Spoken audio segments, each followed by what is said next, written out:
दिल्ली सरकार के जो अस्पताल हैं वो अस्पताल केवल दिल्ली के लोगों के लिए रिजर्व होने चाहिए। दिल्ली में कोरोना का प्रकोप बहुत तेजी से बढ़ रहा है। ऐसे में दिल्ली के सीएम अरविंद केजरीवाल स्थिति को सुधारने के प्रयास कर रहे हैं, लेकिन ये प्रयास सफल होते नजर नहीं आ रहे क्योंकि शायद उनका तरीका सही नहीं है। पहले उन्होंने कोरोना मरीजों का टेस्ट करने से मना किया, उसके बाद अब उन्होंने दिल्ली में दिल्ली के बाहर वाले लोगों का इलाज करने से इनकार कर दिया। मतलब कि अब दिल्ली से बाहर रहने वाले लोग दिल्ली सरकार के अस्पतालों और प्रदेश के प्राइवेट अस्पतालों में इलाज नहीं करा सकेंगे। इसके लिए दिल्ली सरकार ने गाइडलाइंस जारी की हैं। 7 तरीके सुझाए हैं जिनके जरिए आप प्रूव कर सकते हैं कि आप दिल्ली के ही नागरिक हैं। दिल्ली का वोटर आईडी कार्ड, किसान कार्ड, पोस्ट ऑफिस पासबुक, मरीज का ration card, driving licence, income tax return, नए पानी, बिजली, टेलीफोन, गैस कनेक्शन बिल, इन सब में से कुछ भी मरीज के नाम पर या उनके माता पिता के नाम पर। पोस्ट ऑफिस से प्राप्त हुआ कोई लेटर जिसमें मरीज के घर का पता हो। अगर कोई बच्चा है या नाबालिग है तो उसके माता पिता के कागजात। 7 जून से पहले का आधार कार्ड भी आईडी प्रूफ के तौर पर मान्य होगा। दिल्ली सरकार ने जो फैसला लिया है उसके मुताबिक दिल्ली में मौजूद दिल्ली के सरकारी अस्पताल और प्राइवेट अस्पतालों में सिर्फ दिल्ली के ही लोगों का इलाज होगा।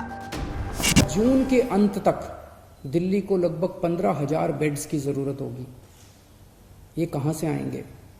तो इसीलिए उनका ये सुझाव है कि दिल्ली के सारे अस्पताल केवल दिल्ली के लोगों के लिए कुछ महीनों के लिए होने चाहिए और दिल्ली के अस्पतालों को पूरे देश के लोगों के लिए फिलहाल नहीं खोलना चाहिए। उन्होंने ये कहा है कि अगर सब के लिए खोल दिया तो 3 दिन के अंदर आज जो 9,000 बेड दिल्ली सरकार ने कोविड के पेशेंट्स के लिए रखे हैं, ये मात्र 3 दिन के अंदर भर जाएंगे।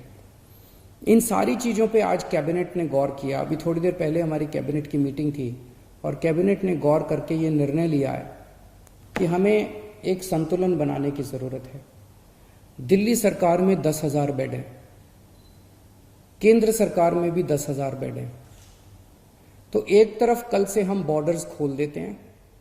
बॉर्डर्स को खोलने के बाद दिल्ली सरकार के जो 10,000 दिल्ली सरकार के जो अस्पताल हैं वो अस्पताल केवल दिल्ली के लोगों के लिए रिजर्व होने चाहिए।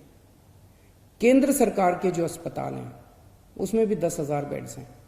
वहां पे कोई भी देश भर से आके अपना इलाज करा सके। उसके ऊपर दिल्ली सरकार कोई आदेश नहीं पारित कर रही, उसके ऊपर कोई तो जो जैसे आज व्यवस्था है कि केंद्र सरकार के अस्पतालों में कोई भी जाके इलाज कराता है, केंद्र सरकार के अस्पताल सबके लिए खुले रहेंगे। प्राइवेट अस्पताल केवल दिल्ली वालों के लिए रिजर्व रहेंगे कोरोना तक। लेकिन कुछ प्राइवेट अस्पताल ऐसे हैं जो स्पेशल किस्म की सर्जरी करते हैं, जो सर्जरी बाकी देश भर में अवेलेबल नहीं है और लोगों को अपनी जान बचाने के लिए दिल्ली आना पड़ता है। जैसे ऑन्कोलॉजी सर्जरीज हैं, ट्रांसप्लांटेशन है, न्यूरो सर्जरीज हैं।